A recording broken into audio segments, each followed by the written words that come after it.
Hey everyone, I am not very well today, but we're going to ignore that and have a look at this book that I got from the library. I just wanted to film a little bit of it and to show you before I take it back to the library.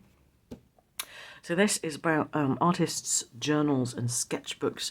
There are lots of artists featured in this book, which is really interesting, I find, always to get a sort of a compilation of different artists' work. And I'll be honest, I've never really understood journaling before, but this book has helped me to kind of understand what it's all about. So the subtitle here is Exploring and Creating Personal Pages. And let's just talk about this. So it's from 2004, it was published, and it was published in America. So it's quite an old book, so you might be able to get a copy on eBay if you're interested. So this is Tisha Moore, and looking at it as a whole, you don't really notice the details, and then when you kind of zoom in and look, this is just like a list of things that the artist needs to do that day. So it's like writing a diary, but doing it visually. And I'm just going to cover up a bit because it would tell you where I work. And what I'm gathering from looking at all this is that the point of art journaling is not to create a beautiful finished piece, although, you know, that might happen as well. But it's also about just kind of journaling your life as you go along in the same way that you might do in a diary. So there's some text here about, you know, the author of the book and how they got into art journaling, but you've also got around the edges lots of stuff to look at, and that, I think, is the best feature of books like this, is that you can just kind of flick through them for inspiration.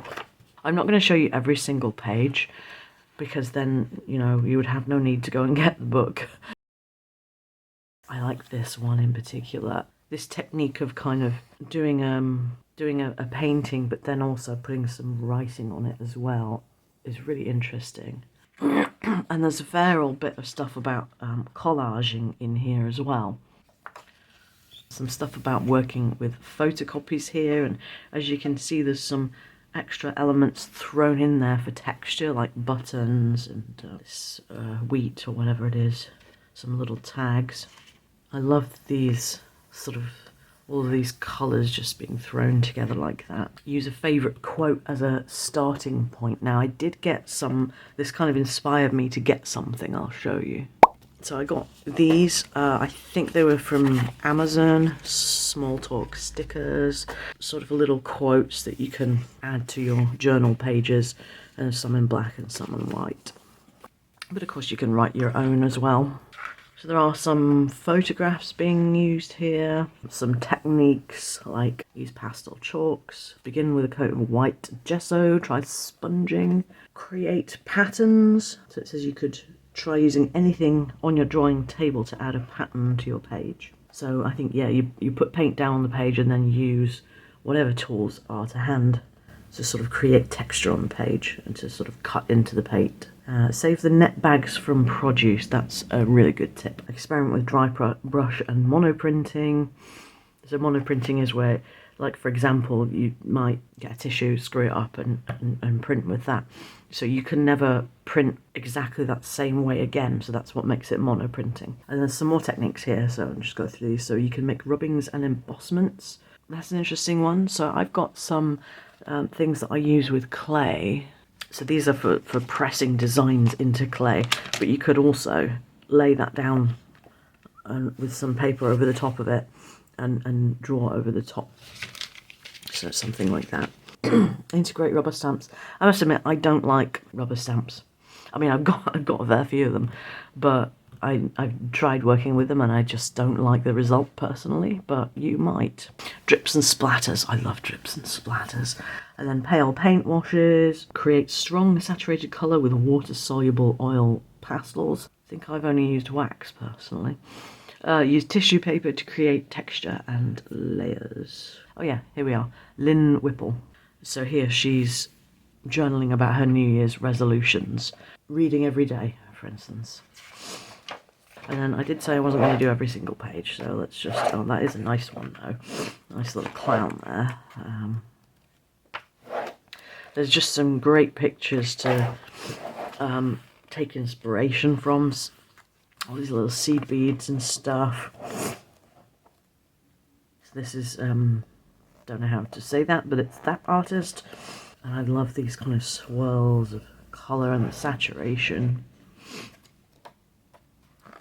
Mandala. So I think these are the idea is you make some sort of quotes on little cards, and they're for you to start any time that you find yourself going, well, I don't know what to start with. So you just pick one of these and you go from there. You can use personal memorabilia to do a collage. Lots and lots of words on this one. Tisha Moore there. I like that. I like something about this is very striking. I think the colours, the swirls and stuff. And then towards the end of the book, there's some like things that you wouldn't think of as journals. Well, these are actually just kind of sketchbooks, really, just sort of traditional artist sketchbooks. But then a little bit later, expanding the boundaries. When is a journal not a journal? When is a diary not a diary? So at this point, it's like this is this big piece of paper with found objects on it, and this, I guess you might call it wall art, and this thing that kind of folds out, and that's like a big piece, and here there's a skirt as a journal. I think that I love the idea of this, and I love the creativity. It's probably not something I would personally wear, but I love this kind of self-expression.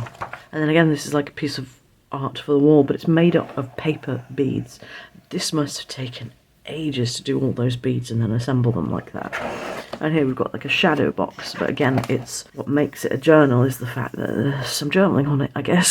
Some, journaling of your inner thoughts. Oh, okay. I was trying to figure out what this is, but it's tin cans somebody's used to create this journal. This and this is the same. These are just top-down pictures of it.